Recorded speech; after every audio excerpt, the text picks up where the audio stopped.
2024년 12월 19일자 이스라엘 투데이. 오늘로 이스라엘 하마스 간 벌어진 전쟁 440일째를 맞이하고 있고요. 그와 동시에 이스라엘 인질이 가자 지구에 끌려간 지 역시 440일째를 맞이하고 있습니다. 지난 한 주간 동안 이스라엘과 주변 아랍 국가들 사이에 어떤 일들이 있었는지 간추린 소식을 날짜별로 정리해서 들려드리겠습니다. 이유진 PD입니다. 어서 오십시오. 자, 우선 12월 15일자부터 보지요. 12월 8일 시리아 반군이 시리아의 수도 다마스커스를 점령한 이후에 곧바로 12월 12일부터 이스라엘 군이 시리아를 맹 공격해서 500여 차례나 공격을 했다고 해요. 그래서 거의 이제 시리아의 대공 방공망을 파괴를 했는데, 그것뿐만 아니라 지난 15일에는 이스라엘이 골란고원의 이스라엘 정착민을 2배로 늘리겠다, 이런 계획에 대해서 승인을 했다라는 소식이 있습니다. 네, 구체적으로는 해당 건에 대해서 4천만 세겔, 약 하나돈으로 160억 원을 투자하는 방안을 이제 만장일치로 승인을 한 건데요. 현재 골란고원이 1967년부터 이스라엘이 시료 지배 중이기는 하나 국제사회에서는 인정을 받지 못하는 상태이다 보니까 여러 아랍 국가들이 지금 해당 건에 대해서 이스라엘이 결정한 부분에 대해서 좀 비판을 하면서 시리아의 혼란을 틈타서 영토 점령을 확대하려는 그런 시도 아니냐라고 언급을 했습니다. 네타냐후 총리는 이에 대해서 골란고원을 강화하는 것은 이스라엘 국가를 강화하는 것이고 그 부분이 지금 이 시점이 굉장히 중요하다라고 말을 하면서 국경 안보를 보장하기 위해서는 이제 필요한 선택이라고 언급을 했습니다. 미국의 도널드 트럼프가 전 대통령 45대 대통령 시절에 골란고원은 이미 이제 이스라엘의 영토가 맞다라고 인정을 한 적이 있었어요. 예. 근데 이제 앞으로 이제 뭐 1월 22일이면 도널드 트럼프가 취임을 하니까 더 이스라엘이 신나서 정착민을 많이 늘릴 것 같습니다. 또 지난번에 이스라엘이 시리아의 대공 방공망 시스템을 공격한 것이 사실은 뭐 거의 러시아 기지였어요. 그것이 이번에 많이 피해를 입은 곳인데, 그래서일까요? 지금 시리아 수도에서 러시아 병력이 열심히 철수하고 있다고 그래요. 사실입니까? 네, 사실입니다. 시리아 다마스쿠스 외곽에 배치됐던 이제 러시아군이 철수를 하고 흐메이민 공군기지로 이동을 했다고 확인이 됐는데요. 그게 영구적인 철수인지는 아직은 불확실하다고 합니다. 그리고 또한 이동을 한 러시아군이 그 흐메이민 공군기지에서 군용기를 통해서 다시 귀국을 할 것이라고 했는데요. 위성으로도 그 장면이, 그 움직임들이 포착이 됐었습니다. 그래서 그 장비를 군용기로 옮기는 이런 상황들이 포착이 됐는데, 앞으로 시리아에 있는 그 러시아 공군기지랑 해군기지가 계속해서 이제 존치를 할지 그 여부에 대해서는 아직은 불투명한 상황입니다. 같은 날 12월 15일자를 더 봐야 될 것 같아요. 시리아의 반군 지도자 알졸라니, 알졸란입니까? 알줄란입니까? 알줄라니. 이 양반이 뭐 아직은 조심스럽게 봐야 하겠지만 어쨌든 최근에 이스라엘에게 아주 반가운 소리를 하고 있다, 이렇게 얘기를 하는데, 무슨 얘기를 해서 이스라엘이 반가워하는 겁니까? 무함마드 알줄라니가 이제 시리아 점령 이후로부터 그 행보를 좀 살펴보면요, 기존과는 좀 다른 온건파적인 그런 행보를 많이 좀 보였습니다. 실제로 외교적인 부분에 있어서 최근까지도 계속 여러 차례 회동을 좀 갖고 있는 상황인데요. 그 회동 중에서 했던 말들이 이제 이스라엘에게 좀 반가운 소리들이 있어요. 그 중에서 하나가 시리아가 이스라엘에 대한 공격을 위한 그런 발판으로 더 이상은 사용되지 않겠다라고 했는데, 한마디로 앞으로 누구든 이스라엘을 공격하기 위해서 시리아 영토를 사용할 수 없다라는 것이죠.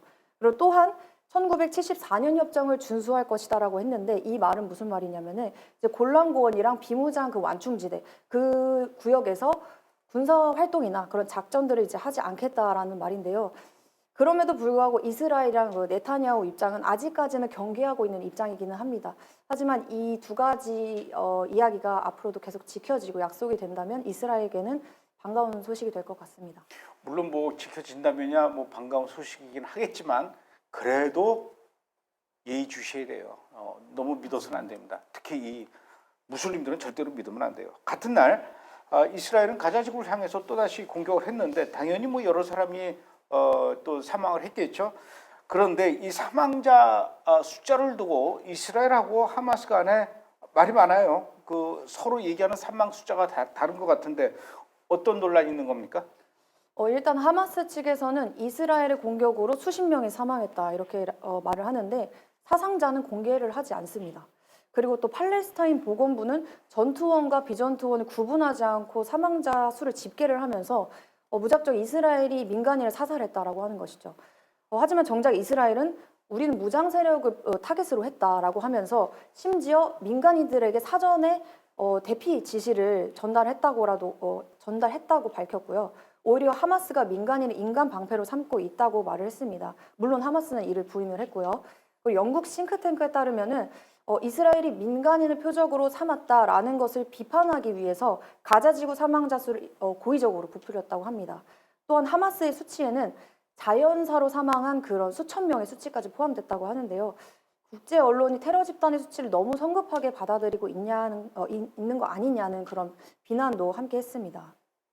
그러니까 자기네들끼리도 이스라엘 군의 공격을 받아서 사망한 사람도 있겠지만 지나가다가 넘어져가지고 머리통 깨져서 죽은 사람도 포함시키고 지들끼리 싸우다가 죽인 것도 포함시키고 늙어서 죽은 것도 포함시키고 그러게 정확하지가 않은 거예요.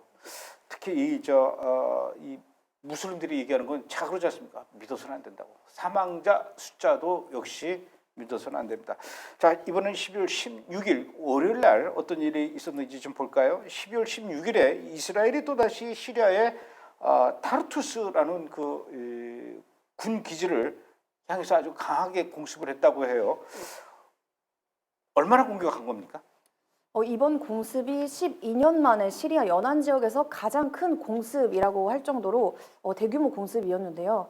지난 일요일 밤부터 월요일까지 타르투스 해안 지역에 있는 그 시리아 군사 시설을 이제 타겟으로 해서 공습을 했다고 합니다. 근데 그 공습을 한 이유가 시리아군의 전략적인 군사 능력이 적대 세력의 손에 넘어가는 것을 방지하기 위해서 그렇게 진행할 수밖에 없었다고 하는데요. 이스라엘군이 타겟했던 그 공습 목표에는 화학 무기 시설이나 미사일, 방공 시설, 그리고 뭐 공군이나 해군 목표물 이런 것들이 포함됐다고 합니다. IDF가 지금까지 이제 파괴한 거는 시리아 군사력의 한 80% 정도를 파괴했다고 하는데 앞으로도 계속 공격을 가할 것이라고 밝히기도 했습니다. 역시 같은 날이에요. 12월 16일 날 월요일 날 예멘의 후티 반군이 이스라엘 향해서 공격을 했어요. 뭐 미사일을 쐈는데 그래서 그랬나요? 또 이번에는 후티 반군이 공격을 받았습니다. 누가 공격한 겁니까? 이스라엘이 공격한 거예요? 아니면 미국이 공격한 겁니까? 미국이었습니다. 미국입니까? 네. 미국군이 예멘에서 후티가 운영하는 그 지휘 통제 시설을 공습을 했다고 밝혔는데요. 미국 중부사령부가 성명을 통해서 뭐라고 했냐면 미국이 목표로 삼았던 그 시설이 후티가 이제 작전하고 조정하는 그런 허브였다고 합니다. 근데 그 후티 작전이 뭐라고 하냐면 그 남부 홍해랑 아덴만에서 미 해군 군함이나 상선들을 그런 공격하는 그런 작전이라고 해요. 그러면서 이번 공습이 미 중부 사령부가 미국과 연합군 인원 그리고 지역 파트너 그리고 국제 선박을 보호하려는 그런 일종의 지속적인 의지를 반영한 것이라고 합니다. 자, 이번에 또 17일 날로 넘어갈게요. 화요일입니다. 시리아의 아사드 정권이 붕괴되고 아사드 대통령이 이제 도망가게 된 그 배경에 터키의 도움이 컸다 이런 얘기 뭐 많이 했지 않습니까? 지난주도 했고요. 그런데 최근에는 터키 군이 동부 지역 이 쿠르드 쪽 그러니까 이 시리아 국경 쪽으로 계속 이동하고 있다 이렇게 얘기하는데 왜 이런 움직임이 있는 거죠? 월스트리트 저널이 입수한 그 정보에 따르면은 쿠르드 민간행정부의 고위 관리인 일함 아메드의 서한에 터키가 트럼프 취임 전에 쿠르드 영토를 장악하려고 한다 이런 이야기가 적혀 있다고 합니다. 그리고 미국의 고위 관리들에 따르면은 터키랑 그 민병대 동맹국들이 미국이 지원하는 쿠르드족이 통제하는 그 시리아 영토를 대규모 공습을 해서 침공을 할 계획을 지금 세우고 있고 준비를 하고 있다고 밝히고 있습니다. 또 관계자들은 시리아랑 터키 국경에 있는 그 코바니라고 하는 도시가 있어요. 근데 그 코바니라고 하는 도시가 쿠르드족이 굉장히 많이 살고 있는 도시거든요. 근데 그 도시를 근처로 해서 터키 군들이 대규모로 집결을 하고 있다고 하면서 우려를 좀 표하고 있는 상황이고요. 보고서에 인용된 미국 관리에 따르면 이러한 증강이 2019년에 그 시리아 북동부 침공에 그때 앞서서 했었던 터키가 보였던 그때 움직임이랑 굉장히 유사하다고 합니다. 또 한 미국 관리는 지금 이 국경을 넘는 작전이 임박할 수 있겠다라고 하면서 경고를 하고 있습니다. 오늘로 이제 가자지구로 이스라엘 인질들이 끌려간 지 440일째를 맞이하고 있는데 드디어 이스라엘과 하마스 간에 또 이제 휴전 협정에 관한 소식이 들리는데 이번에는 비교적 그 가능성이 좀 높은 것 같아요. 자세히 설명해 주시죠. 네, 이번 회담은 그전과는 분위기가 좀 많이 다른데요. 이스라엘 카츠 국방장관은 하마스와의 그 휴전 협상 타결이 이번만큼 이렇게 합의에 근접한 때가 없었다라고 말하기도 했습니다. 그동안 하마스가 요구했던 부분이 뭐였냐면은 휴전이 되면은 이제 이스라엘군은 가자 지구에서 그 즉시 바로 그 모든 군들을 완전히 철수하는 것, 그리고 휴전이 아니라 종전, 그것을 요구를 했었는데요. 이번에는 하마스가 한 발 물러서서 이스라엘의 그 완전 철수 바로 그렇게 하는 게 아니라 그냥 점진적인 철수 괜찮다. 그리고 또 그 종전도 단계적인 종전 계획 괜찮다라고 동의를 한 것으로 보입니다. 그리고 또 휴전 협상의 최대 난제로 꼽혔었던 이스라엘 군이 이제 필라델피랑 넷자림 회랑에 주둔하는 문제에 관련해서는 원래는 이스라엘 측에서는 계속해서 말했던 게 우리는 계속 주둔을 해야 한다. 그리고 그 하마스 측에서는 절대 안 된다라고 결사 반대를 했었는데요. 이번에는 하마스 측에서 이스라엘군의 일시 주둔은 괜찮을 것 같다고 동의를 했다고 밝혔습니다.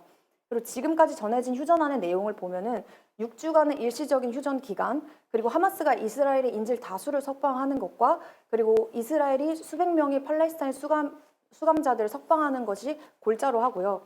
이번 휴전안에는 인도주의적 위기가 좀 심각한 가자 지구에 대한 원조를 대폭 늘리는 방안까지 포함된 것으로 알려졌습니다.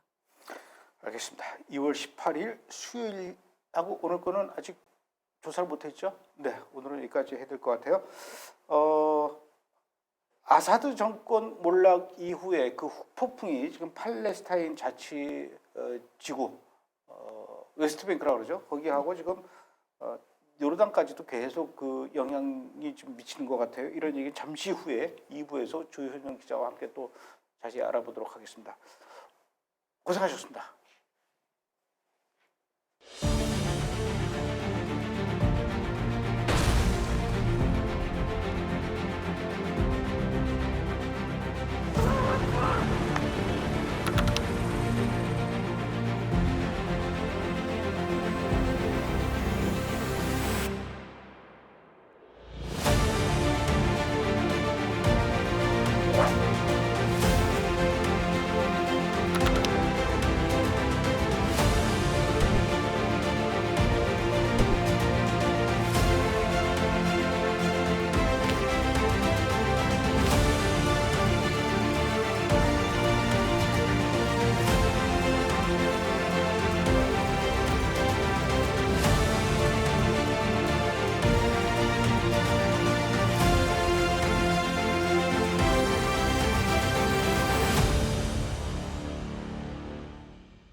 예, 여러분 제가 책을 썼습니다. 여러분들은 과연 이스라엘에 대해서 얼마나 알고 계신지 잘 모르겠지만 대부분의 사람들이 이스라엘에 대한 그 정보를 반유대주의에 바탕을 둔 미국의 언론이나 유럽의 언론을 통해서 받아들인 한국 뉴스를 통해서 또 이스라엘 소식을 듣기 때문에 제대로 된 이스라엘에 대한 것을 알 수 있는 기회가 많지가 않죠. 그래서 제가 이스라엘 바로 알기 시리즈 프로젝트 총 4권인데요. 그중에 이번에 세 번째 책, 네 번째 책, 세 번째 책은 10월 7일 가자 전쟁의 본질과 진실, 그리고 네 번째 책은 이스라엘과 이란 어쩌다 이렇게 원수가 되었나. 지금 한참 이스라엘과 이란과의 그런 갈등의 그 정점을 향해 달려가고 있죠. 그런 부분에 대해서 근본적인 원인과 배경들, 그리고 앞으로 어떻게 될 것인지 이런 것들을 제가 썼습니다. 지난 몇 년 동안 고생해서 쓴 책인데 조현영 기자께서는 이 두 권의 책 중에서 굳이 한 권을 골라서 읽어라, 내가 선물로 준다 그러면 어떤 책을 고르시겠습니까? 둘 다 봐야 됩니다. 왜냐하면 이란을 알아야 가자 전쟁을 알거든요. 거시미시로 다 들어가야 돼요. 야, 그럼 외눈박이가 되어버리거든요. 역시 전문가라 다르시군요. 조현영 기자는 두 권을 다 선택했습니다. 여러분들도 두 권 다 구입하시면 아마 할인을 해주는 것 같아요. 그러니까 여러분들 두 권 다 구입해서 읽어봐 주시면 제가 계속해서 또 쓸 수 있는데 이거 제가 여기서 책을 냈는데 안 팔리면 저는 직원들한테 또 무슨 망신이니까 여러분들 많이 구입을 해주시고요. 오늘 방송에서도 댓글을 적어주십시오. 그래서 나는 저 책을 꼭 읽고 싶습니다. 막 너무 읽고 싶어서 미치겠습니다. 이런 식으로 해서 댓글을 적어주시면 제가 뽑아서 몇 분을 뽑아서 선정해서 이렇게 선물로 책을 보내드리도록 하죠. 여러분들 댓글 많이 적어주시기 바랍니다. 자, 오늘도 좀 더 뉴스의 중심 가운데로 들어가서 자세하게 분석해 주실 우리 조현영 기자와 함께합니다. 어서 오십시오. 예, 안녕하십니까? 책 꼭 읽어주십시오. 예, 알겠습니다. 구입하실 거죠? 예. 예, 알겠습니다. 비싸지 않습니다. 15,000원입니다. 아, 예. 첫 번째 분석 이슈 알아보도록 하겠습니다.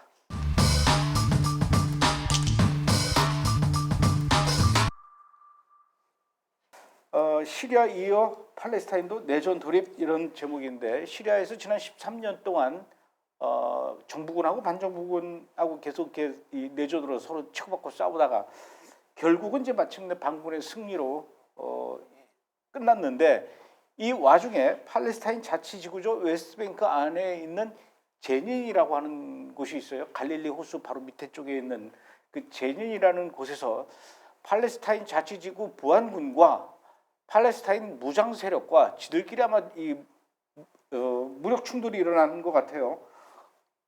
이렇게 되면 이 시리아 내전에 이어서 팔레스타인도 내전의 어떤 기미가 보이는 겁니까? 예, 그러니까 최초 지난주 이제 월요일부터 시작이 됐습니다. 제닌 지역을 관할하는 이제 피해 당국이 있습니다. 이건 파타당이 집권하는 피해 당국이고 어떻게 보면 통치 기구죠, 핵심 기구요, 팔레스타인의 서한 지구에서. 그리고 그 다음에 또 제닌 소재 테러 세력들이 존재합니다. 대표적으로 이제 PIJ라고 팔레스타인 이슬라믹 지하드라는 이제 테러 단체인데 보통 이제 팔레스타인 테러 단체 하면 원톱이 누구냐면 이제 하마스죠. 그건 우리 시청자들이 잘 알고 계시지만 또 서한 지구를 지배하는 파타당이 있습니다. 그게 이제 소위 해서 팔레스타인 그 자치정부 수반을 이제 집권 세력인데 근데 하마스는 요번에 이제 가자 지구에서 이스라엘한테 혼쭐이 나고 있고, 그러니까 서한 지구에 있는 또 잔존 테러 세력들이 많아요. 근데 피해 당국과 이 잔존 테러 세력들의 충돌이 있었어요. 그래서 지난 월요일 날 제닌 지역에서 피해 잔존 세력들, PIJ 테러리스트들이 이제 차량 폭파 테러를 한 다음부터 이제 충돌이 격화된 겁니다. 그래서 지금 일주일이 지난 시점에서 어떤 일이 있었냐면 테러범들 그 총격에 크로스와이어에 이제 누가 이스라엘 버스에 탑승한 어린아이가 숨지고 12살짜리 어린아이가 숨지고 총 4명이 다쳤습니다. 그리고 양측 충돌로 이스라엘 국민뿐만 아니라 팔레스타인 민간인들도 피해가 지금 급증하고 있어요. 그래서 피해 보안 당국은 성명을 통해서 팔레스타인 지도부와 소원한 무장 세력의 거점인 난민 수용소 주변인 제니를 얘기하는 것이죠. 그래서 법과 질서를 회복하기 위해서 치안 작전을 전개하고 있다라고 지금 발표하고 있습니다. 그래서 본격적으로 피해 당국과 테러 세력들을 팔레스타인 계열 테러 세력끼리 이제 정면 충돌하는 양상입니다. 내전이라고 볼 수 있죠. 그 팔레스타인 자치지구 중에 또 나블루스라는 데가 있어요. 나블루스도 그렇고 요번에 지금 그 지들끼리 이제 충돌이 일어난 제닌이라는 곳도 이 두 군데 뭐 다른 지역도 마찬가지지만 특별히 이 나블루스와 제닌은 테러리스트와 이 무장 세력이 아주 그냥 이 활기치는 그런 지역 중에 하나인데 요번에 이렇게 이 자기들끼리 무력 충돌이 일어난 이 장소 특별히 제닌이라는 곳에서 일어난 배경이 있습니까? 이유가? 그러니까 제닌이 감독님 말씀하신 것처럼 이제 테러 거점 지역이죠. 그러니까 거기에 또 이제 다량의 군수 물자가 들어와 있고 뭐 뒤에 또 설명을 드리겠지만 이란이 레바논을 통해서 이 지역 서한 지구에 다량의 군수 물자가 들어와 있어요. 그러면 제닌 거점이 이게 IDF가 못 들어가는 지역이다 보니까 여기가 테러의 온상이 돼 버렸죠. 사실상 클러스터입니다. 근데 그동안 이제 브레이브 TV 시청자분들은 아시겠지만 그 팔레스타인 수반 보안군과 일반 테러 세력들 간의 그 오염도가 심해요. 뭐 테러 세력이 있다가 피해 보안군 소속으로도 뛰기도 하고 그리고 또 그간 뭐 테러 연금도 지급해 왔고 팔레스타인 당국이 그래서 둘이 같은 편 아니냐 한 몸 아니냐라고 생각했는데 요번에 서로 충돌을 하게 된 것이죠. 그러면 갑자기 왜 이 시점에서 충돌을 하게 됐느냐? 라고 이제 현지 분석가들이 들여다보니까 첫 번째가 이겁니다. 피해 당국이 칼을 빼든 이유가 양측의 충돌은 팔레스타인 여러 정파들 사이에서 이제 주도권 싸움을 하는 것이죠.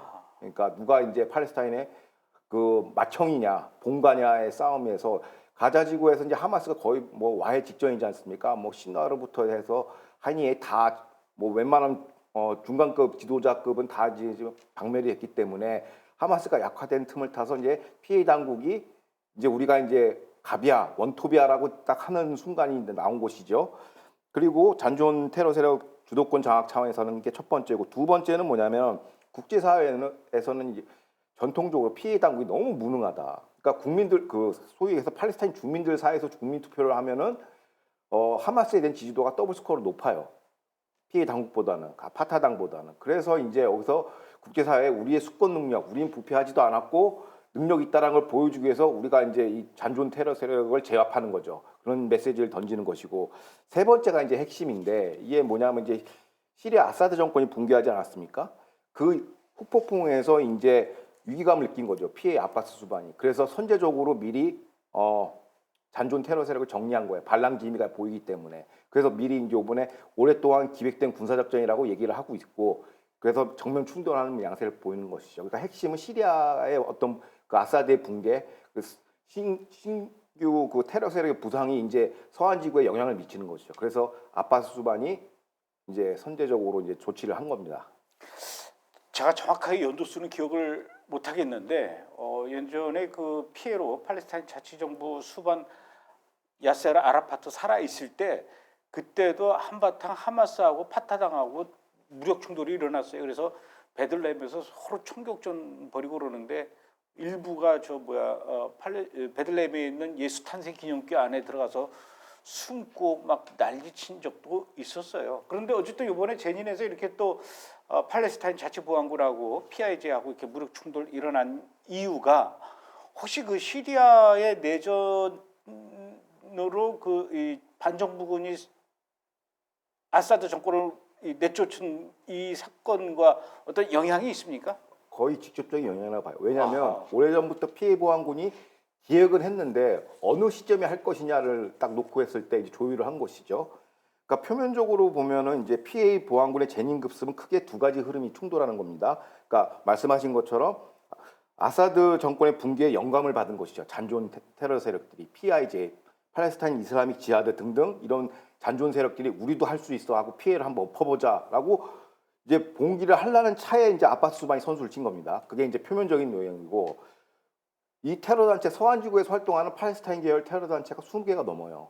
우리가 알고 언론에 보도된 거는 뭐 하마스, 파타, 뭐 PIJ 정도지만 20개가 넘는데, 이 디테일을 치고 들어가면 이게 테러 세력의 복잡 미묘한 그 역학 관계가 존재합니다. 먼저 이제 아사드 정권 시리아부터 설명을 드릴게요. 그러니까 아사드가 붕괴 전에 한 지난 1년, 2년 동안은 아사드 정권이 팔레스타인 계열의 그 테러 단체들한테 은신처를 제공했어요. 은신처뿐만 아니라 테러 캠프, 그 다음에 병참 기지까지 하고 훈련도 시켜주고. 시리아 안에서 대표적으로 이제 야르무크라는 테러 훈련 캠프가 있어요. 시리아 남부에. 그 실제로 그래서 대표적으로 아까 계속 나오는 이제 PIJ, 팔레스타인 이슬라믹 지하드 테러 단체, 그 다음에 P자로 시작하는 테러 단체가 무지하게 많아요. 근데 대표적으로 한 3개가 꼽으면 팔레스타인 인민해방본부, 그래서 PFLP, PFLP-GC, PPSF, 다 P자로 시작하는 테러 단체인데 이들에 대한 이제 병참 테러 기지를 운영한 거예요. 사실상 그 영상을 보면 미국 특수부대들이 그 총기 훈련하는 그 훈련 이상의 이제 고강도 훈련을 시켜요, 이 지역에서. 그러니까 사실상 아사드 정권의 지상군 역할을 하는 게 이란의 대리세력 헤즈볼라 아닙니까? 그러니까 헤즈볼라가 직접적으로 여기를 훈련시키고 병참 지원해주고, 이제 어떻게 보면 저 미국의 특수부대 그 그린벨의 역할을 하고 있는 겁니다. 군수 참모진이 와가지고 훈련 다 교육시켜주고, 전술 훈련 교육시켜주고, 무기 제공하고 이런 캠프를 운영하고 있었어요. 그리고 요번에 이스라엘하고 저기 헤즈볼라하고 전면전 북극에서 붙였지 않습니까? 이 전선에 이 용사들이란다. 이 테러리스트, P로 시작된 테러 단체들이 같이 참전을 했어요. 그러니까 시리아 남부에서 훈련받고 내려왔는데, 그 P로 시작하는 건 전부 다 팔레스타인이라는 그렇죠. 얘기겠죠. 예. 그랬는데 이제 문제는 뭐냐? 그게 이제 1년 전 현재 그 아사드 정권 붕괴 전까지 얘기고, 아사드 정권이 붕괴하면서 친이란 시아파 헤즈볼라 적대적인 수니파 계열의 테러리스트 HTS가 등장하지 않았습니까? 이들은 또 이 팔레스타인 계열 이 테러리스트하고 왼수지간이에요. 그래서 요번에 HTS가 집권하자마자 등극하자마자 그 아까 얘기했던 그 야르무크에 있는 테러 훈련 캠프를 폐쇄해 버렸어요. 바로 그와 다 쫓아가 버린 것이죠. 그래서 이제 PA 아바스 수반이 어떻게 보면 팔레스타인 계열의 테러 세력의 뒷배 역할을 하는 헤즈볼라가 붕괴되니까 이제 바로 치고 들어간 것이죠. 그러니까 그런 역학 관계가 있고 그러면은 하마스와 아사드는 어떤 관계냐라고 했을 때 하마스와 아사드는 또 적대 관계예요. 그 기존 아사드 정권이랑 하마스는 적대 관계인데 왜 그러냐면 지난 2011년도에 이제 시리아 내전 당시에 아사드가 그 수니파 무슬림한테 공습을 했어요. 맹폭을 했어요. 그래서 하마스하고 이것도 팔레스타인 테러리스트 단체이지만 그 아사드 정권하고 거의 뭐 대척점에 있었죠. 그래서 굉장히 사이가 안 좋았습니다. 그 자국민들에게 폭격했다는 이유로 시리아 내전 당시에 그래서 헤즈볼라가 중간에 이렇게 중재를 쓰려고 했어요. 우리 사이좋게 좀 지내자. 우리 같이 테러해가지고 이스라엘 방멸을 해야 되는데 하면서 중재를 헤즈볼라가 섰는데 헤즈볼라가 이제 망했으니까 HTS하고 하마스하고 연대 가능성이 지금 부상되고 있어요. 물론 지금 하마스는 거의 와해 직전이긴 하지만은 적의 적은 친구라고 HTS하고 하마스하고 연대 가능성이 지금 새로운 안보 이슈거든요. 이스라엘 내에서는. 그래서 결론적으로 PA의 아바스는 PIG 급습은 1차적으로 그 팔레스타인 계열 잔존 그 좀 약간 세컨 티어라고 할게요. 그냥 마이너리그 테러리스트들의 후원자인 시리아가 붕괴되니까 이제 제거를 한 것이고 2차적으로는 잠재적으로 지금은 물론 거의 와해 직전이지만 HTS하고 하마스하고 이제 그 연맹 관계를 맞는 걸 차단한 효과가 있는 것이죠. 그래서 이런 복잡한 또 내부 테러 정파들의 합종 연행이 있습니다. 그러면 지금 그 이렇게 팔레스타인 안에서 자기들끼리 합종 연행으로 치고받고 싸우고 특히 이번에 이제 그 자치보안군하고 그다음에 이제 PIJ하고 서로 그 무력 충돌 일어나고 이런 과정들을 분명히 미국도 봤을 것 같아요. 미국이나 이스라엘은 지금 어떤 입장을 취하고 있습니까? 그러니까 미 국무부 같은 경우는 이스라엘 정부 측에 피해 당국에 무기를 우선적으로 공급해달라고 지금 요청을 했어요. 그 무슨 얘기냐면 앞서 언급했듯이 이란이 요르단 국경을 통해서 엄청난 이제 불법 무기들이 들어왔어요. 심지어 서한지구나 특히 제닌 아까 말씀하신 그 여러 테러 그 은신처에는 불법 총기가 40만 정이 넘어요. 와우. 그 다음에 각종 중화기, 폭탄, 뭐 RPG 이런 것들이 그게 엄청나게 밀반입돼 있거든요. 그래서 군수 보급, 군사력 차원으로 보자면 피해 보안금보다 그 잔존 테러 세력들의 무장력이 훨씬 높아요. 그래서 이 균형을 맞춰주기 위해서 미국은 이스라엘의 피해 당국에 이제 무기를 지원을 하라라고 이제 요청을 했는데 문제는 미 바이든 국무부가 이스라엘에 최근 선적 지원한 그 해제한 군수품이 있어요. 그 탄약, 방탄모, 방탄조끼, 통신 장비, 야간 투시경, 폭탄 해체 장비, 장갑차 등을 이스라엘의 이제 7년 전쟁 때문에 이제 지원하기로 했는데 그거를 계속 선적 지원을 해왔단 말이에요. 그러다가 최근에 이걸 해제를 했어요. 대선 그 트럼프 승리가 맞물려가지고 그걸 해제를 했는데 요거를 이스라엘이 이제 자기 7년 전쟁에 써야 되는데 이거를 잠깐 보류하고 팔레스타인 보안군한테 우선 지급하라라고 얘기를 한 것이죠.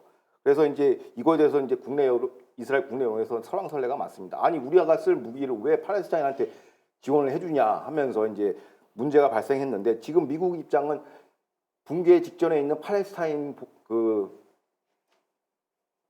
수반 아바스와 그 정치 세력을 보호해 주려고 끝까지 노력을 하고 있는 거예요.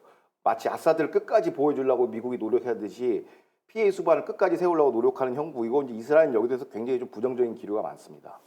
뭐 그동안 이국가 해법을 계속 주장해 왔던 미국 조 바이든 행정부 입장에서는 그 팔레스타인을 자치정부를 보호하고 싶어서 그러는 것은 뭐 그렇다 치지만 이스라엘은 그동안 사실은 그 7개의 전쟁을 동시에 치르고 있다 이런 식으로 얘기를 했거든요. 가자지구의 하마스 또 이란, 이라크, 레바논, 시리아, 후티 반군 거기에 서한지구에 이 팔레스타인 그 자치정부 사람들하고도 싸우고 있다. 이렇게 7개 전장에서 전쟁을 치르고 있다. 이렇게 계속 얘기를 해 왔었는데 그렇다면 이스라엘 입장에서도 그 팔레스타인 자치정부는 적이나 다름없는데 그 팔레스타인에다가 이렇게 무기를 지원해 줄 수가 있나요? 그러니까 미국이 안 그래도 이제 미국 요청한 피해 군수 지원에 대해서 이제 이스라엘 안보 내각이 소집이 됐어요. 근데 전반적인 기류는 이제 부정적으로 보고 있는 것 같아요. 아직 결정을 아직 안 내렸는데 부정적인 기류를 이제 현지 채널 14 뉴스에서 보도했는데 안보 내각의 분위기는 이렇습니다. 그 참가한 장관들이나 내각 의원들이 뭐라고 하냐면 왜 우리가 피해 아바스 수반의 생명선이 되어야 되는가? 왜 이를 지원해야 되는가?라는 성토가 이뤄졌고 특히 오슬로 협정 이후 피해 당국은 지속해서 테러 세력을 지원 및 은신처를 제공해왔고 이스라엘 국민의 생명을 위협하며 신뢰할 수 있는 파트너가 아니라는 게 이미 입증이 되는데 왜 여기다 또 우리가 지원을 해야 되냐라는 것이고 또 이스라엘 정보 당국이 또 내부 분석을 했나 봐요. 근데 그 내부 정세 분석엔 이런 얘기가 나옵니다. 피해 당국은 내부 테러 정파 갈등으로 빠르면 2025년 내년이죠. 2025년 안에 붕괴될 것이다라는 내부 진단이 있었어요. 그리고 피해 아바스 수반이 또 고령이에요. 엄청나게 나이 많기 때문에 이 사람을 믿고 뭐 유의미한 수권 행태가 나올 수는 없다. 팔레스타인 안정적으로 지휘할 수 없다라는 파트너로서 없다라는 그 두 가지가 피해 당국을 지원하는데 주저하게 되는 것이죠. 그래서 결국에는 이스라엘 그 전문가들 사이에서는 이런 의견이 어떤 의견이 팽배하냐면 이스라엘이 유대 사마리아를 아예 장악을 해서 이거를 그냥 어떤 치안 문제가 아니라 전장으로 우리가 인식해서 앞서 감독님 말씀하신 레바논, 시리아, 가자지구, 이란, 예멘처럼 하나의 전장으로 투입해가지고 안보 통제권을 완벽하게 확보하자는 의견이 주류 의견입니다. 그러니까 피해를 굳이 우리가 지원할 필요는 없다라는 게 전반적인 기조예요. 물론 이제 당연히 팔레스타인 사람들은 싫어하겠지만 자기네들이 그렇게 지금 빌미를 제공하고 있는 그런 상황이네요. 예. 어쨌든 뭐 웨스트뱅크 안에서 일어나고 있는 이런 그 자기네들끼리의 권력 다툼, 내전 상황 이런 걸 또 이스라엘 입장에서도 모른 척할 수도 없고 제일 중요한 것은 이스라엘의 안보 상황도 걱정되고 앞으로 이 팔레스타인 자치지구 안에서 일어나고 있는 이런 권력 다툼 어떻게 이거 해결해야 됩니까? 그러니까 연장선에서 이런 얘기를 해요. 그러니까 최근에 이제 테러 양측의 내전으로 이제 뭐 팔레스타인 주민도 많이 사상자가 발생했고 이스라엘 주민들도 많이 지금 사상자가 발생하거든요. 그래서 이제 특히 이제 베이타르 그 지역에 이제 네트냐후 총리가 방문을 했어요. 이제 테러 그 유족들도 위로할 겸 갔는데 이제 그 담당 그 지자체 시장은 이번 테러 사태의 근본적인 해법은 유대인 정착촌 건설을 확대 강화시켜야 된다는 것이에요. 인허가를 조속히 해달라고 네트냐후한테 지금 민원을 제기하고 있습니다. 왜 그러냐면 앞서 얘기했듯이 유대 사마리아 지역에 아랍 거주 지역이 사실상 병창 기지화 돼 있어요. 엄청난 무기가 있고 여기는 항상 이제 범죄뿐만 아니라 테러의 온상지라는 것이죠. 그래서 유대인 정착촌을 확대하면서 치안을 안보 강화할 수 있다는 거예요. 그렇기 때문에 조속히 이제 그 건설 허가를 내달라고 지금 요청을 했는데 네트냐후 총리 여기에 대해서 언론 보도에 따르면 긍정 검토하겠다. 그러니까 암묵적으로 이스라엘은 피해 당국을 포기하면서 정착촌 확대로 안보의 그 치안과 안보를 확보하겠다라는 이런 묘수를 갖고 있는 것 같습니다. 앞서서 이유진 PD도 얘기를 했는데 골란고원도 지금 그 유대인 정착촌 그 주민들을 2배로 늘린다고 그러지 않습니까? 그렇죠. 이 서한 지구도 이런 식으로 해서 그 정착촌을 늘려 나가는 거 굉장히 앞으로 또 도널드 트럼프도 이제 대통령 되면은 적극적으로 지원 받아가면서 이 지원 승인이라 그래야 됩니까? 지지하에 이런 일들이 많이 일어날 것 같네요. 앞으로 한 4, 5년 동안 굉장히 또 많은 변화가 일어날 것 같아요. 그러니까 본질적으로 이제 지난주에도 다뤘지만 그 사이크스 피코 협정 체계가 붕괴되면서 중동 지도가 다 바뀌고 있거든요. 이참에 제대로 전략적 상상력을 동원해가지고 안보 이슈를 다 이제 해소를 해야 돼요. 특히 또 트럼프 행정부라는 또 훌륭한 파트너가 있기 때문에 여기서 이제 앞으로 한 100일이 중요할 것 같아요. 어떤 이제 방향성을 갖고 움직이는지. 그래서 중동에 있던 현안 안보 이슈를 이게 뭐 팔레스타인 가자 문제, 뭐 각 중동에서 문제는 피코 사이크 트리의 어떻게 부산물이거든요. 이제 그게 이제 이스라엘이 안보로 완전 그 헤즈볼라를 제거함으로써 이제 새로운 이제 공간과 환경이 창출됐단 말이에요. 이 기회를 놓치지 않으면 안 되는 이제 상황이 된 것이죠. 사이크스 피코 협정은 지난주에 뭐 조현영 기자님이 자세하게 설명을 해줬기 때문에 뭐 더 이상 얘기 안 해도 뭐 다 아시리라 믿고 자 이번엔 2번째 분석 이슈 또 알아보도록 하겠습니다.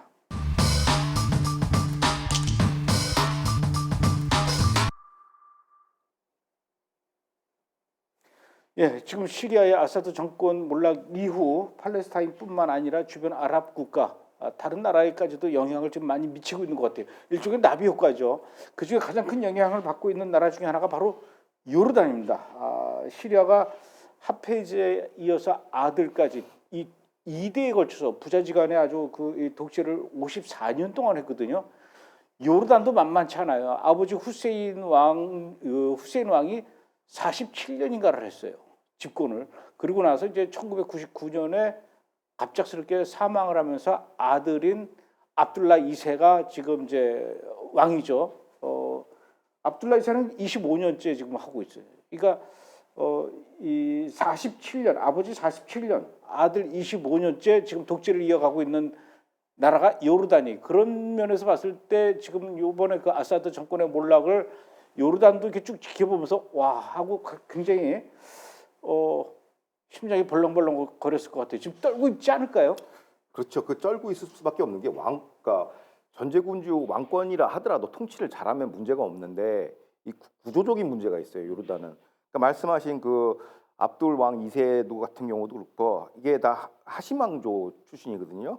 근데 헤스마이트라고 하는데 지배층이 소수예요. 다수는 팔레스타인이고.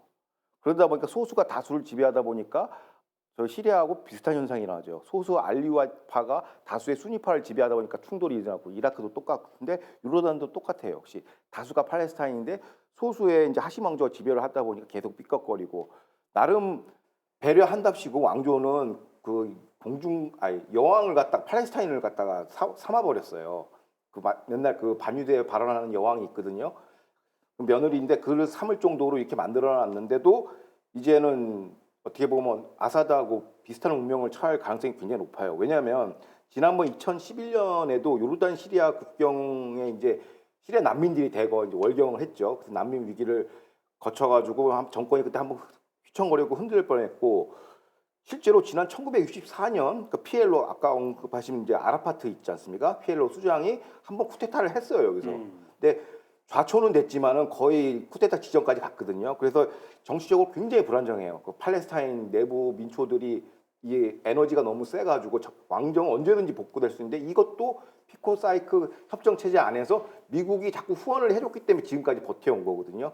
그러니까 서한 지구도 마찬가지고 여기도 마찬가지고 미국의 후원이나 지원이 빠지면 언제든지 정권이 뒤집힐 수가 있다라는 그런 위험 요소를 안고 있죠. 그래서 떨고 있는 겁니다. 시리아도 시리아지만 요르단도 참 여러 가지로 불안한데 그런데 현실적으로 봤을 때 이스라엘이 가장 이 국경 좀 이스라엘이 북쪽에 레바논, 시리아, 요르단 그다음에 남쪽에 이집트 이렇게 그 네 개 나라와 국경을 맞이하고 있는데 그 네 개 나라 중에서 가장 국경이 긴 데가 요르단과의 그 국경이거든요. 그런 측면에서 볼 때 지금 요르단에서 지금 요르단 국왕을 떨고 있는 거 또 언제 무슨 일이 생길지 모르는 이런 긴박한 상황. 이스라엘 입장에서도 굉장히 예의주시하고 지켜봐야 될 것 같아요. 그게 왜 그러냐면 이제 시리아, 레바논 같은 경우는 이스라엘 약간 골란고에서 약간 점으로 이렇게 볼 수 있는데 요르단 국경은 동부전선이거든요. 사실상 이스라엘의 동부 국경인데 한 227마일이에요. 가장 길어요. 그러니까 면이 넓다 보니까 여기가 항상 구멍이 뚫려가지고 이란 무기들이 일로 통해서 들어온 불법 반입이 되고 마약도 들어오고 별거 다 들어오거든요. 이거를 이제 봉쇄를 해야 돼요. 이스라엘 입장에서는. 그래서 카츠 국방장관, 신임 국방장관 있죠. 갈란트 후임으로 온 국방장관이 이미 4주 전에 빠른 시일 안에 이스라엘 요르단 국경에 장벽을 설치해야 된다. 그러니까 스마트 펜스나 이런 첨단 장비하고 그러면 이제 이 장벽만 설치하는 게 끝나는 게 아니라 더 중요한 게 뭐냐면 실제 병력까지도 파견해야 된다. 파견이 아니라 창설을 해야 된다. 신규 부대를. 그래서 여단 병력 규모의 부대 창설을 지금 승인한 상태예요. 그래서 이스라엘도 여기 불안하게 느끼고 있는 것이죠. 이거를 무방비 상태로 놔둘 수는 없다. 왜냐하면 여기서 또 난민들이 몰려오거든요. 그러니까 정권이 붕괴되기 시작하면. 그래서 이거를 갖다 일단 밀봉 상태로 만들자라는 게 이제 현재 네타냐후 정부 이하 이제 카츠 국방장관의 방안입니다. 그 이스라엘하고 요르단 국경 쪽에 가면요, 요르단 계곡이죠. 그쪽에 가면은 요단강이 흐르는데 그 어느 지점에 가면 예수님이 그 세례 요한한테 세례를 받은 그 장소라고 이제 추정되는 곳이 있는데 그 요단강 강줄기의 그 폭이 한 3m밖에 안 돼요. 그러니까 여기에는 이스라엘 군인들이 지키고 있고 3m 건너편에는 요르단 군인이 지켜보고 있는데 문제는 이제 관광객들이 거기 가서 이제 거기 가서 그 세례를 받고 그래요. 물 속에 그런 침례죠. 침례를 받고 그러는데 혹시 거기서 이스라엘 쪽에서 침례 받다가 중심 잃어가지고 이렇게 하고 넘어져가지고 정신 차려 보면 요르단 쪽에 가 있는 거예요. 그럼 문제가 복잡해진다고 하더라고요. 그만큼 이스라엘과 요르단 사이에 있는 그 국경이 제가 보기에도 튼튼하진 않아요. 요참에 아마 뭔가 좀 정비가 좀 필요할 것이다 이렇게 생각이 되네요. 자, 그렇다면 만약에 요르단도 시리아처럼 뭔가 이렇게 급변 사태가 벌어진다. 예를 들어서 뭐 후세인 정권이 무너진다든가. 그럴 때를 대비해서 이스라엘도 뭔가 준비를 하고 있어야 되는 거 아닙니까? 그러니까 지금이 아까도 언급했듯이 굉장히 중요한 시점인 게 뭐냐면 그 세계 1차 대전의 그 지형도가 이제 붕괴된 거예요. 지금 미국 바이든 행정부에서 트럼프 행정부로 넘어가는 그 시점이기 때문에 조심스럽긴 하지만은 이미 바이든 행정부의 입장은 아사드도 정권도 그렇고 여기 뭐 팔레스타인 수반도 그렇고 이 요르단 국왕들을 유지시켜주는 기조예요. 지금도 유지시켜주는 기조인데 저는 이게 밑빠진 독에 불붙기라고 보고 이스라엘 현지에서 그렇게 보고 있다고 해요. 그래서 새로운 중동 질서를 만들기 위해서는 어떤 얘기가 나오냐 전문가 사이에서 이거 밑빠진 독에 물붓기다. 유지 못 시킨다 정권 힘들다라는 것이죠. 그래서 이제 이참에 그럼 새로 판을 짜야 되지 않느냐. 그래서 전략적 상상조형을 얘기합니다. 그래서 어떻게 하냐. 만약에 뭐 트럼프 행정부의 그 노선이 굉장히 중요해요. 아직 이거에 대해서는 구체적인 정책 노선을 발표한 건 없지만 트럼프 2기가 들어올 경우에 어떤 식으로 이 중동 질서를 재편할 거냐라는 방향성이 잡히면은 일단 이스라엘에서는 이런 걸 대비하고 있다라는 거예요. 여러 가지 시나리오 중에서 물론 현상 유지, 그냥 계속 광주를 유지해 준 게 가장 뭐 현상 유지고 그게 좋은지 나쁜지는 모르겠습니다. 근데 만약에 카심 왕조가 붕괴되거나 봉기가 일어나서 또 아사드처럼 이렇게 압둘라가 또 쫓겨나거나 그렇게 되면은 어떻게 하느냐. 그때를 대비한 또 컨틴전시 플랜이 필요하다는 거예요. 이스라엘 입장에서는. 그래서 그 중에서 한 가지 이제 언론에서 나오는 얘기를 제가 이제 소개시켜 드리는 건데 이참에 요르단을 팔레스타인 독립국가로 만들자. 아예 그냥 그런 방안이 지금 나오고 있어요. 그러면 서한 지구에 살고 있는 그 팔레스타인 사람들을 다 요르단 쪽으로 보내서 서한 지구뿐만 아니라 가자 가자 지구에 있는 그 극렬 테러 정파들 다 싹 요르단 보내서 니네들이 자치 정부 꾸려 총선도 하고 헌법도 만들고 니네들이 원하는 팔레스타인 국가를 만들어 다 보내버리는 거죠. 그렇게 되면 어떤 효과가 있냐면 이제 국제사회에서 항상 이스라엘이 이제 욕을 먹는 게 테러 세력을 제거하면 그걸 자꾸 인권 문제로 치환시키고 인종 학살이다, 학대다, 뭐 아파르타이트, 뭐 점령군, 막 이런 게 자꾸 합법적인에도 불구하고 그런 오명을 쓰고 있잖아요. 그게 왜냐하면 이스라엘은 조그마한 국가에 거기다 자꾸 이국가 해법을 자꾸 하니까 이거 현실적으로 불가능하거든요. 안 되는데 그 조그만 국토를 쪼개가지고 뭐 이국가 해법을 계속 강요하니까 자꾸 분쟁이 끊이지가 않는 거예요. 그리고 팔레스타인 국민들의 삶의 수준도 굉장히 떨어져요. 왜냐하면 테러 세력의 그 방패 노릇을 하다 보니까 그 지역에 들어가면 인생이 진짜 완전 끝장나는 구조거든요. 그래서 차라리 그 비현실적인 이국가 해법보다 팔레스타인 요르단 1국가 해법으로 가자라는 거예요. 그쪽으로 싹 밀어버리면 그 사람들 이제 국적자가 되는 거지. 공식적인 이제 유엔 인정도 받고 그러면 국적자가 되면은 이스라엘은 굉장히 홀가분해지는 것이죠. 왜냐하면은 국제사회의 어떤 비판도 피해갈 수 있고 그 테러 세력들이 하는 얘기가 뭐냐면 국가 독립을 위해서 우리가 테러를 하는 거야라고 이렇게 명분을 세우거든요. 그 또 국제사회는 그걸 받아가지고 이스라엘로 나빴어 맨날 이러는데 국가를 하나 만들어주면 테러의 명분이 없어지지 않습니까? 팔레스타인 독립의 명분이 없어지기 때문에 이스라엘 입장에서는 굉장히 시원한 상황이 된 거고 지네끼리 몰아놓으니까 이제 아주 평온한 상태가 되는 것이죠. 그리고 이참에 또 중요한 게 뭐냐? 그러면 팔레스타인 테러 스테이트가 되는 거 아니냐? 테러 세력도 엄청 많고 그건 그들이 알아서 할 문제라는 거예요. 테러 세력이 집권을 하든 HTS가 집권을 하든 그건 너네들이 알아서 하는 거, 자치를 하는 거죠. 진정한 자치를 자유권을 주는 것이죠.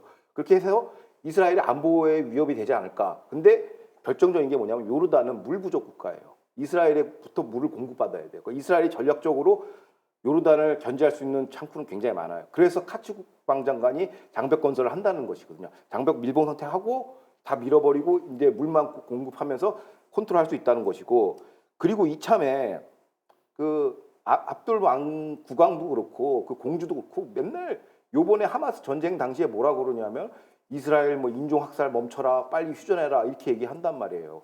그 사람 왜 그러냐면 팔레스타인 그 정설 때문에, 안 그러면 정권이 뒤집히기 때문에 한 입으로 두 얘기를 한단 말이에요. 속으로는 이스라엘 형님 하면서 물 달라고 하면서 겉으로는 이제 이스라엘 욕하는 이런 이중적 구도거든요.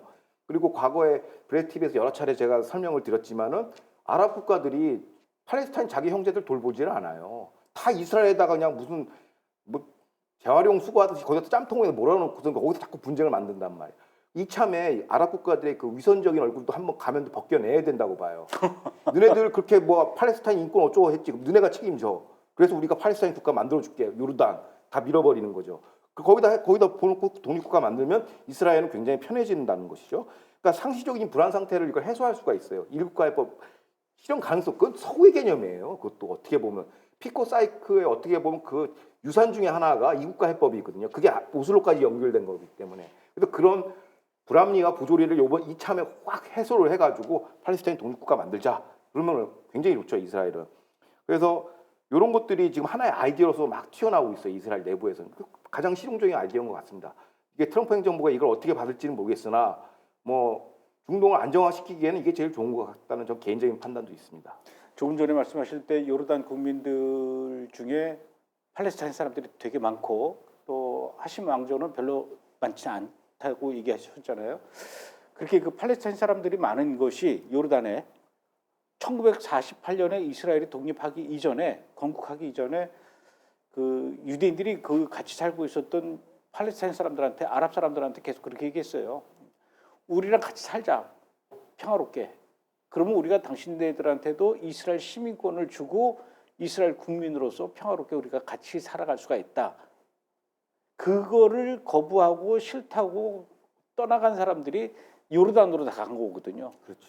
그런 것처럼 지금 요르단에 지금 그 만약에 이 압둘라 왕조가 이제 그 무너지고 그 후세인 왕조가 이제 무너지게 되면, 쫓겨날지는 어떻게 될지 모르겠지만 그런 일이 생기게 될 경우에 다시 한번 가자지구에 있는 사람들이나 저 웨스트뱅크에 있는 아랍 사람들한테 너네 자꾸 우리 이스라엘하고 이렇게 싸움하면서 테러하고 그렇게 살 거면 요르단으로 가고 우리 이스라엘 시민권 받아서 우리랑 평화롭게 살면 우리가 너네들을 받아주고 같이 살 수 있다. 어떻게 할 것이냐. 다시 한번 1947년에 있었던 그 이 선택의 순간을 주는 것도 좋은, 제가 봐도 그게 가장 현실적인 방법인 것 같으네요. 예. 그나저나 시리아도 그렇고 레바논도 그렇고 전부 다 이란의 그 입김, 이란의 개입이 심했던 나라입니다. 요르단은 어떻습니까, 이란하고? 그게 문제의 어떻게 본질이죠. 그러니까 그거는 이제 과거에 그런 사례가 있었기 때문에 다시 한번 하자. 뭐 그건 이제 희망사항이고요. 그 요르단 독립국가, 팔레스타인 독립국가의 장점은 뭐냐면 이제는 테러리스트 대 이스라엘이 붙는 게 아니라 국가 대 국가로 이제 상대할 수가 있어요. 여기서 만약에 침범하면 이제 전쟁 바로 붙는 거예요. 국가 대 국가가 승격되기 때문에 굉장히 좋은데 이거 팔레스타인 요르단 국가 해법을 하기 위해서는 가장 선결 조건이 있습니다. 그게 바로 감독님이 말씀하신 이란의 영향력에서부터 제거를 시켜줘야 돼요. 영향력이 있긴 있군요. 엄청난 불안 요소의 핵심이 이란이에요. 어허. 이란에서 자꾸 불쏘시기를 하거든요. 하여튼 이란은 왜 그런데요? 그러니까 그런 이유가 이제 굉장히 많은데 그 서한 지구에 있는 그 엄청난 군수 물자가 이란을 요르단 통해서 들어가거든요. 그렇기 때문에 하나의 이게 이란 입장에서 지금 어떤 상황이 발생했냐면 최근에 이제 네트냐후 총리의 결기로 이제 시아파 초순달 벨트를 거의 갈기갈기 찢어놨지 않습니까? 헤즈볼라 뭐 말할 것도 없이 뭐 이란 본토도 공격하고 하다 보니까 지금 하마스, 헤즈볼라, 아사드 정권 등이 다 붕괴됐어요. 사실상 이게 이란의 촉수들이거든요. 대리 세력. 근데 다 촉수가 다 잘려나갔단 말이에요. 그러면 사실상 시리아는 어떻게 됐습니까? HTS라는 순위파 테러리스트지만 그 배후에는 누가 있죠? 터키죠. 그러니까 시리아는 터키가 먹고 그럼 요르단, 텔아비브 이런 데는 이제 다 빈 공간이 생긴단 말이에요. 그래서 마지막 남은 테러 촉수의 후보지가 어디냐면 요르단이에요.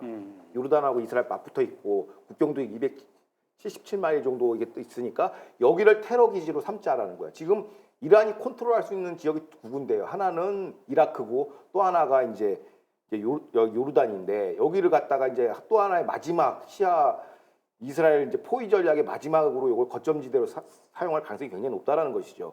그래서 현재 이라크 내에 134개의 테러 정파가 있어요. 여기도 이거를 다 이란이 컨트롤하고 있거든요. 그러니까 이걸 갖다 확대시켜 가지고 요르단에 배치해 가지고 이제 이스라엘과 맞대응하겠다. 뭐 이런 마지막 전략을 지금 쓰고 있는 것 같아요.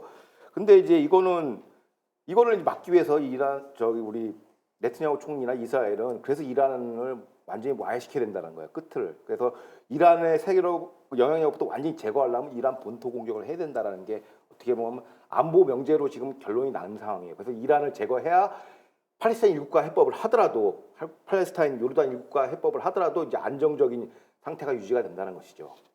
만약에 그렇게 되면 나라 이름도 좀 손을 봐야 되겠네요. 그렇죠. 뭐 알아서 하겠죠. 그 요르단이라는 이름도 아까 말씀하셨던 사이크스 피코가 지은 거예요. 그러니까 사우드랑 싸워가지고 그 북쪽으로 올라간 거거든요. 그렇죠, 그런 거죠. 그러다 보니까 니들 올라가 그래서 이제 올라갔는데 사이크스하고 그 피코가 쟤네들도 뭔가 나라 이름을 지어줘야 되는데 뭐라고 짓까 그러다가 요르단 건너편에 있잖아. 이 요르단 강 건너편에 있어서 트랜스 요르단이에요. 맞아. 예, 이름이 그렇게 그래서 트랜스 요르단 말이에요. 예, 생각 없이 지은 거예요. 그렇죠. 그 나라 이름도. 그러니까 술 한잔 하고 한 것 같아요. 그나저나 이란은 왜 이렇게 여기저기다 이렇게 영향력 전 궁금합니다. 이란이란 어떤 나라일까요? 이란이란 이걸 봐야 되겠죠. 이게 아재기가 한 건데 이란이란 아니 모르겠습니다. 세 번째 치사량이야. 세 번째 분석 이슈 알아보도록 하겠습니다.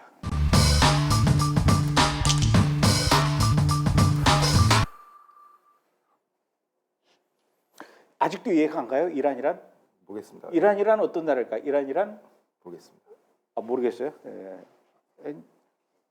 예능으로 질문했는데 너무 보도로 대답을 하시니까 저도 당황스러운데 이번에 다시 한번 그럼 이란에 대해서 얘기를 좀 해봐야 될 것 같아요. 자, 미국의 도널드 트럼프 당선자가 이란의 핵 개발 프로그램 중단을 위해서 핵시설을 먼저 선제 공격하는 것도 굉장히 심도 깊게 검토하고 있다 이런 얘기가 있어요. 그러니까 이게 처음에 저도 가짜 뉴스인 줄 알았는데요. 뉴스 매체를 여러 개 봤어요. 첫째 이제 뭐냐면 트럼프 인수위 팀에서 소식통 핵심 관계자가 워스트리트저널에 얘기한 게 하나가 있고 보도가 그다음에 이스라엘 쪽에 있는 매체 이스라엘 네트냐후 총리 측의 핵심 관계자 한 명 여기는 칸 공영방송 등등 이스라엘 매체에서 나온 거고 이건 미국 워스트리트저널에서 나온 거예요. 이 두 가지는 쪽 소스가 이제 공통적으로 얘기했는데 둘이 이란 문제에 대해서 우려하고 있다고 통화를 하고 있고 지금 계속 많이 통화를 하고 있나 봐요. 네트냐후 총리하고 이제 트럼프 대통령하고 당선인하고 그래서 선제 타격의 옵션에 대해서 본격적으로 논의했다고 양쪽 소스에서 나왔으니까 이거는 가짜 뉴스가 아니라 사실이라고 봐도 무방합니다. 소스가 양쪽이니까. 그래서 아마 지금 이란에 대한 문제를 두고서 이제 트럼프 행정부 앞으로 올 트럼프 행정부와 네트냐후 내각이 깊은 단계의 교감 아주 바이든 행정부하고 비교할 수 없는 깊은 단계의 교감이 지금 오고 가지 않느냐라고 볼 수 있습니다. 그러면 도널드 트럼프 당선자가 지금 그렇게 선제 공격을 심도 깊게 검토하고 있을 정도라면은 그만큼 이란의 그 핵무기 개발 능력이 상당 부분 올라왔다 이렇게 판단하고 있기 때문에 그런 거 아닙니까? 지금 이란의 그 핵무기 개발 능력 그 어느 정도길래 그렇습니까? 그러니까 이게 이제 새로운 트럼프 정권이 들어와야 되는데 일단 트럼프 인수위 팀은 굉장히 보수적으로 보고 있어요. 그러니까 냉정하게 보고 있다는 얘기죠. 블링컨 바이든 국무장관은 아직도 의회에 출석해서 이란 핵 문제 우리가 완전히 해결했다. 지금 박스권에 놓았다. JCPOA 협상으로 걱정하지 말아라고 얘기하는데 트럼프 쪽 안보 담당자들 그렇게 안 보고 있어요. 지금 이미 핵포탄 12개를 만들 수 있는 고농축 우라늄 확보했다라고 보고 있고 사실상 며칠이라고 얘기하고 있어요. 며칠. 그 초읽기에 들어간 거죠. 그러니까 블링컨 장관하고 전 180도 다른 주장을 하고 있는 거죠. 그 트럼프 행정부가 이제 앞으로 그러니까 이쪽 정보 분석이 우리가 의존하고 판단한다면 지금 핵무기 브레이크아웃 단계를 이미 넘었다라고 보는 것이죠. 그래서 빨리 조치해야 된다라는 게 트럼프 인수팀 행정부의 기류라고 볼 수 있습니다.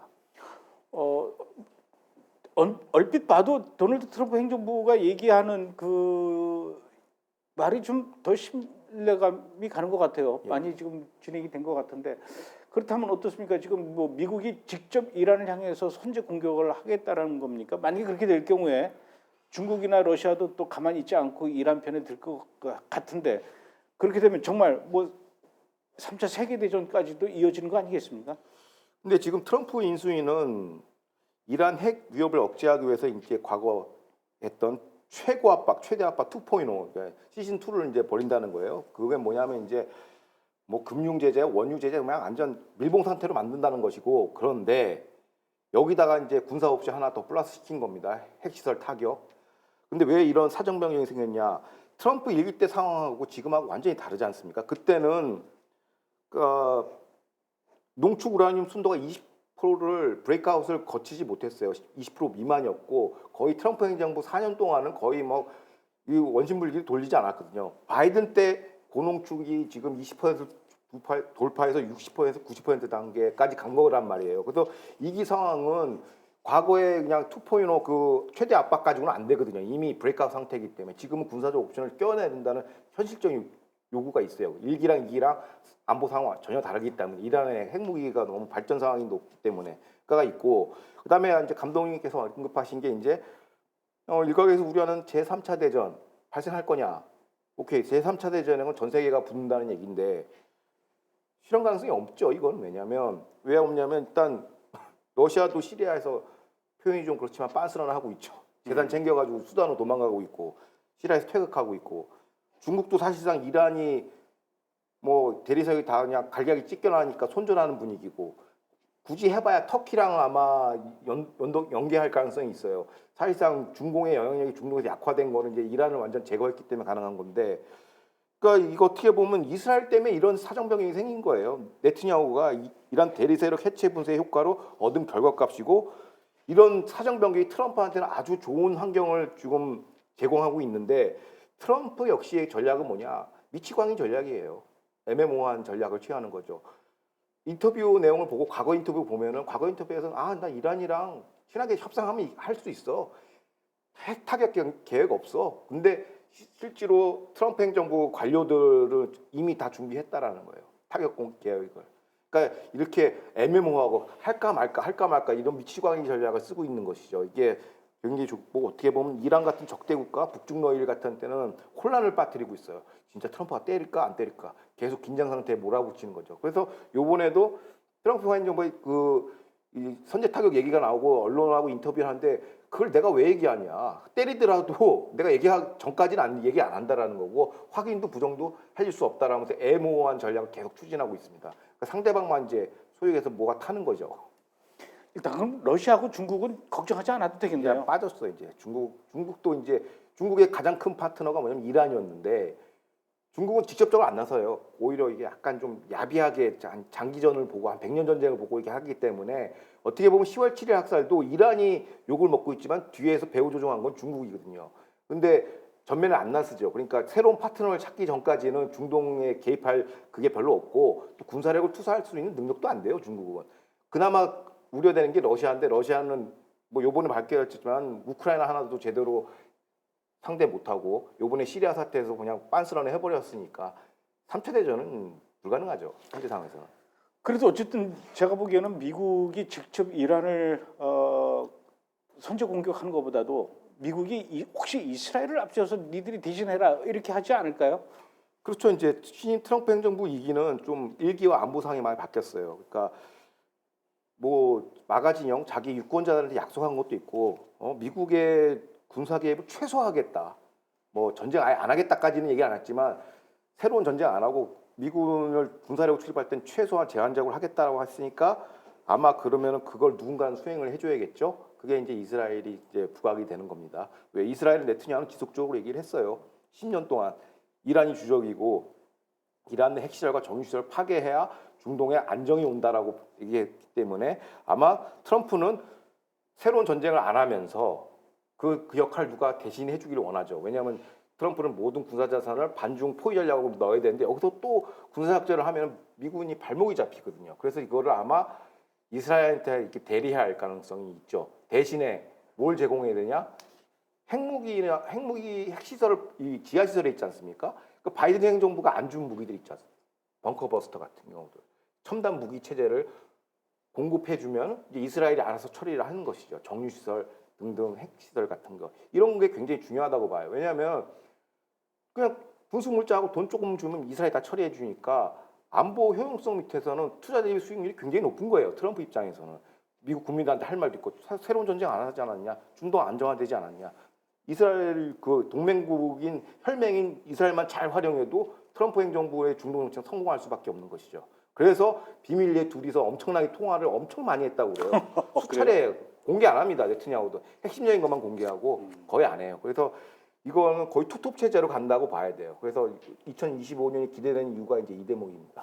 그럼 만약 공격하게 되면은 그 트럼프가 취임하기 전일까요? 취임 이후일까요? 그것도 이제 사람들이 막 말들이 많죠. 그렇죠. 긴장 언제 때릴지 모르니까 얘네들 항상 대기 상태, 긴장 상태죠. 초긴장 상태. 왜 언제 때릴지 모르거든요. 그러니까 그리고 이런 것도 있습니다. 트럼프가 딱 왔으면서 새로운 보안관이 왔으니까 기선제압 차원에서 트럼프가 질 때릴 수도 있고 아니면 이스라엘 시켜서 때릴 수도 있고 그러니까 라이트 레프트가 다 있는 거야. 그러니까 옵션이 많으니까 트럼프는 지금 거의 뭐 룰루랄라죠.